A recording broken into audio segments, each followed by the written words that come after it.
My mom had me and my two brothers when our dad died. She ended up with this guy Mark, who she later married. He had two kids and pretty much from the time they got engaged Mark's kids were put before us. My mom always said they had no mom and needed her. But she seemed to forget we had no dad and then kinda no mom because she was always so busy with them. She told my older brother at one point that the kids needed to know she loved and wanted them as her kids. He asked what about us and she said we knew she loved us. The final straw for the three of us was our dad's anniversary when our mom chose the last year we were all at home to take one of the kids to get a video game he wanted instead of showing up with us. Because of course she made a whole day out of it with him. We're all adults now and I have kids, so does my older brother, and now our mom is going mad to be grandma. But we're keeping her out of our lives. I told her she doesn't get to choose someone else's kids and then get all the perks now that we're parents ourselves. She was pissed. Am I the idiot? Not the idiot. She didn't need to choose stepkids over her own kids just to show she cared about them. In fact, I'm sure they would have appreciated just being accepted into the family. In fact, later on there may even be some resentment towards your mom for trying so hard to replace their mom. It can happen as kids grow older, what they originally see as being kind and accepting can start to seem clingy and overstepping boundaries. Personally, I would have done the same if I had been treated in the same way. I would never forgive a parent for essentially abandoning my care and development to focus on stepchildren. Don't get me wrong, they probably appreciated being made so welcome, but it was at the expense of your childhood and experiences. Sounds like she needed to hear that harsh truth. Next time she whinges, just let her know that being a grandparent is a privilege and not a given right, and if she wasn't there for you when you needed her and put other people before her own kids, then you'll be more than happy to put your own kids before her, and she's only got herself to blame for no relationship with both you and your kids. Alternatively, you could always tell her to tell the non-bio kids to hurry up and have a child instead of harassing you and your older brothers and your families. My father is actively choosing his wife's kids and grandkids over my brother and I. The times we've needed help, but he couldn't make it due to some issue with her family. We lost our mother young, and his ignorance to our emotional needs is a symptom of his unresolved grief and turmoil. I am willing to bet your mother's is as well. Her reasoning is truly an excuse and flawed, but it would likely take some deep therapy to get that room uncluttered. You are allowed to set the boundaries. OP, you were hurt, and I am sorry. My 19 boyfriend, 20, and I are in a long-distance relationship, and since he lives in a Catholic country and I live in an Orthodox country, we don't have holidays at the same time. For example, I celebrate Christmas on 7th of January, so we get to see each other once or twice a year for about a week. He stayed over at my house for a week in August. I still live with my parents. My sister, 12, can be very clingy and openly says she hates it when I'm taken because that means she has to share me, but I also then get too soft according to her. For example, I smile too much, I hug her and cuddle her too much. I'm not mad at her for it. She's a child, so both my boyfriend and I try to include her as much as possible, dedicating a day or two every time to take her somewhere so she doesn't feel abandoned. Example, we were at the pool from opening until closing and then got her ice cream. However, she does not respect my privacy, never knocks, wakes us up, waits for us in my room, and demands that she spends every day with us. One day my boyfriend and I were home alone and decided to go out for dinner. Halfway to the restaurant I get a call from my sister, demanding I come back and pick her up since she just came home and wants to join us. I told her we're on a date and that I'll take her out in a couple of days because my boyfriend is flying back home soon. Moments later, I get a phone call from my mother, yelling at me for not taking my sister with us, saying we promised that we'll take her out the day before, and since that didn't happen, bad weather, we stayed inside, we should have taken her today. I think I am the idiot because technically we did promise to take her out and I probably made her feel abandoned. So, am I the idiot? Not the idiot. This is breeding an unhealthy level of codependency in your sister, and it sounds like your mom is encouraging it. It will only be more distressing for your sister when you eventually leave if you don't start putting boundaries in place now. It would be good to have your mom's support in this so she can help, but it sounds like this isn't going to happen. I'd sit your sister down and explain that you still love her, but can't spend all your time with her. If she fusses about this, kindly but firmly assert boundaries. I won't harp on boundaries, since they've been mentioned before, but the lack of respect for your privacy is worrisome. I'm the eldest of 5 in my family, and the one thing we all respected with each other was our personal space, and it did loads for our relationships. We're all still fairly close as adults, because we respected those boundaries, even if we did, and still do have trouble enforcing other boundaries. Your mother being absolutely useless, and in some cases enabling and encouraging this lack of respect, is awful. You're not a keeper, or her parent, and at 19 you should be focusing on your own future and relationships. You have very little in-person time with your boyfriend, and it's extremely kind to include her so much, but frankly, I think you need to step back from her. She needs to understand that you are not a property, have a life of your own, and that sooner or later you will be moving out to have your own home. Your boyfriend and you live far apart, and your time together is precious. I'd be at best irritated by spending money to fly and see my partner who I'm apart from most of the year, then having to include a clingy sibling who doesn't respect even the basic boundaries like a shut bedroom door or date night. And your mother needs to parent her own child and help her deal with disappointment and doing things apart from you. You are not an idiot, you have a boyfriend, and you deserve alone time. My wife and I have been together since we were teens, we somehow have lasted till this long into our 20s. Over that time though, my wife has gotten in some heavy car crashes that have made me terrified of actually riding with her. I know it might seem douchy, but I always drive her, or I would much rather her take any other form of transportation. When we were 16, my wife had just gotten her license, and I was really tired from a baseball game I had played for our school that lasted way longer than it had to. Knowing my wife had her license, I give her the keys and asked her if she could drive. She said sure, and off we went. After dozing off a while, I wake up to my Lancer Evolution. I loved this car, man, slamming into an sport utility vehicle. My wife was going a bit fast and she was on her phone. She saw a man crossing, just turned left with no care and hit the sport utility vehicle next to us. She fractured her forearm and I lost my car. After this I bought a '88 Corolla with low mileage from an old man who almost never used it and was passing away. I knew him and he gave it to me for $300. Wasn't much, but the little car grew on me. Sure, it doesn't impress anyone, but something about how old it was and how new it looked, it only had 40k miles, made me want to preserve it. It felt like starting back in level 1. That is until my wife crashed it with a pole for which she had to pay, and she also got hurt just going from my apartment to her friend's house, which is like 10-minute drive. Now that I have an M3, she wants to drive it to show it off, but I won't let her because of how she has a habit of texting and driving. She always has to constantly change the music on her phone because she doesn't like it, how she talks and doesn't look forward and has to be reminded to look at the road. I don't want to see her crash and hurt herself or other people. It's a fast car, and I don't think she has shown to be responsible enough to not text and drive and speak to your friends while driving. Not the idiot. Borrowing your car is a privilege, not a right. If you bought it with your own money, that's life. But you are married. Guess what? A vehicle is something you both need to be able to drive, period. If her car is in the shop, she cannot be without wheels.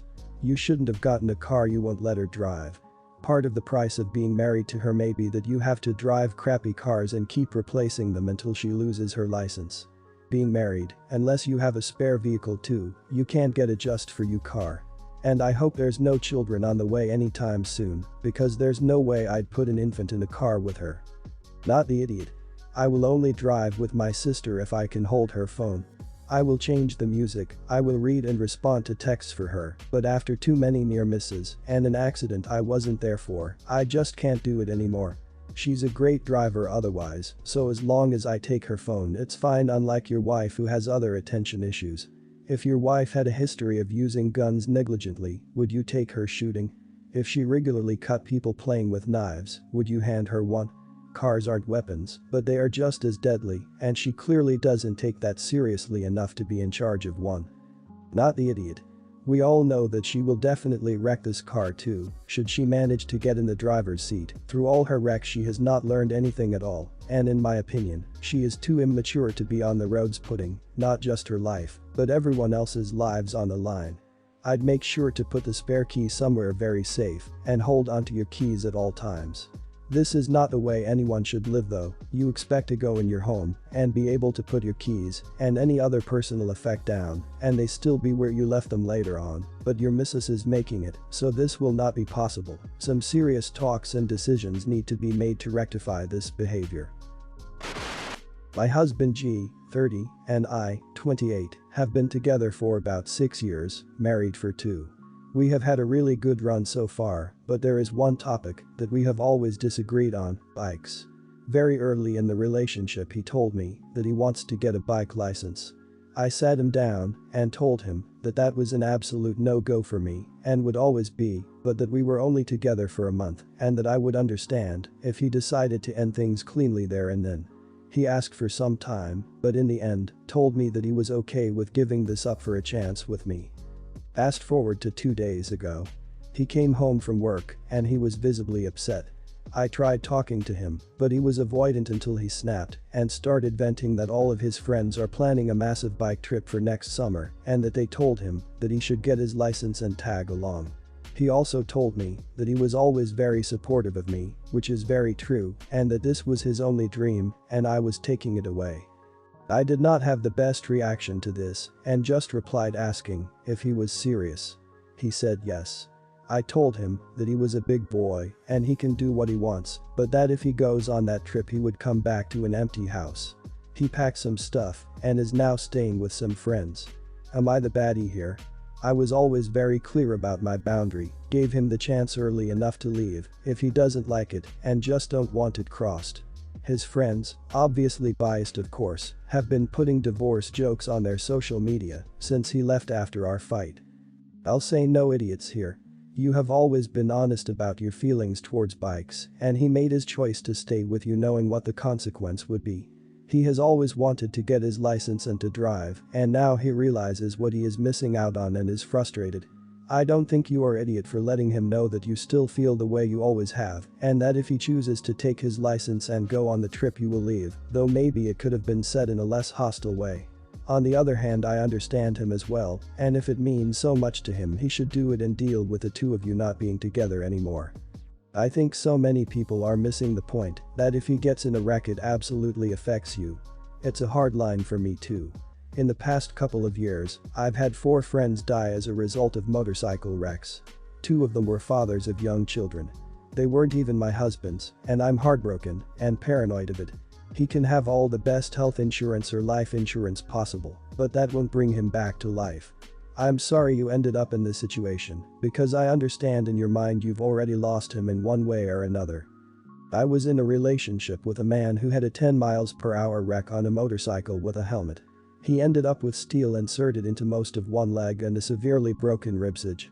I know exactly what even a small wreck can do to a body. It's pretty simple. You're not forbidding bikes. He can go bike if that's what he wants. Likewise, you can choose not to be in a relationship with someone that bikes. I don't see it as catering to anxiety, fear, or trauma, but rather a distinct lifestyle choice based on experience. My relationship with a lot of my family is not the best. It is a complicated situation in general, but it boils down to bad parents, bad aunts and uncles, and even worse grandparents. We were shuffled around a lot because our parents were crap. It unfortunately also had the result of all but one of my siblings ending up similarly as my parents, teenage pregnancies, substance abuse, etc. Now to skip past a lot, I only keep proper communication with one aunt, a bunch of cousins and a brother. I have 7 siblings that I know of and sporadic communication with 3 other siblings which includes the sister this is about. My sister was a party girl from 15 onwards, but never actually got addicted to anything to my knowledge. However, she did have a child and had it taken from her because she proved incapable to take care of him. Long story short, she turned a page, finished high school, got a job, and finally managed to get her son back 2-ish years ago.